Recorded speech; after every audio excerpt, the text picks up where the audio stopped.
اقدم يا ريم كل المزايني، مرحبا بك يا هلا بالسنافية، طبي المدانية تاج الإحساني، يا العروس النادرة والمهاوية بالمحاسن والوقار.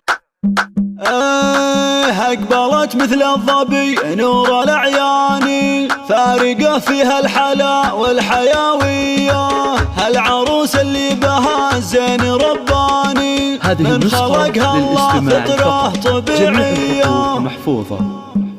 اقدم يا ريم كل المزايني، مرحبا بك يا هلا بالسنافية، طبي المدانية تاج الإحساني، يا العروس النادرة والمهاوية بالمحاسن والوقار، عالم ثاني نورها مثل القمر يشرق بضية، سارها الكاملة دون نقصاني، وفارقوا فيها المزايا خرافية، وفارقوا فيها المزايا خرافية، ساره سار مثل حور الأعيان، بالحلا وزين خاص له وراثية، بنت شيخ للمراجل عنواني، أبو نايف من رجال الحماوية، شيخ عز وجاه وأفعاله اسماني، يستحق المدح بعد بقوافية، يستحق المدح بعد بقوافية،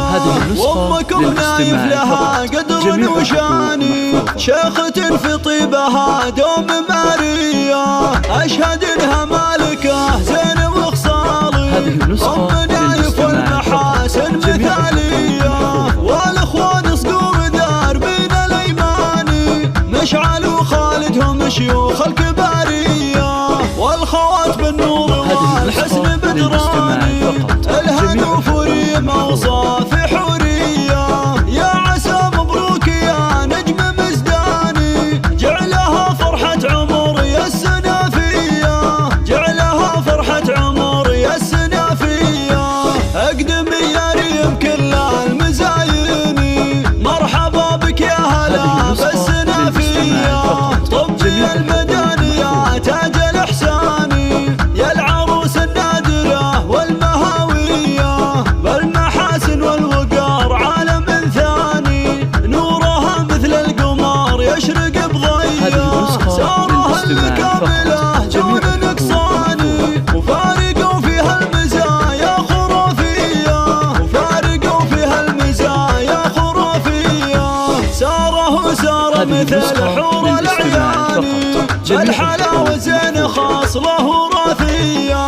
بنت شيخ للمراجل عنواني، أبو نايف من رجال الحماوية، شيخ عز وجاه وأفعاله اسماني، يستحق المدح بعد بقوافية، يستحق المدح بعد بقوافية، وأمكم نايف لها قدر وشاني، شيخة في طيبها دوم مارية، أشهد إنها مالكة زين وخصالي، أم نايف والمحاسن مثالية، والإخوان صقور داربين الأيماني، مشعل وخالدهم شيوخ الكبارية، والخوات بالنور والحسن بدراني، الهنوف وريم أوصاف حورية.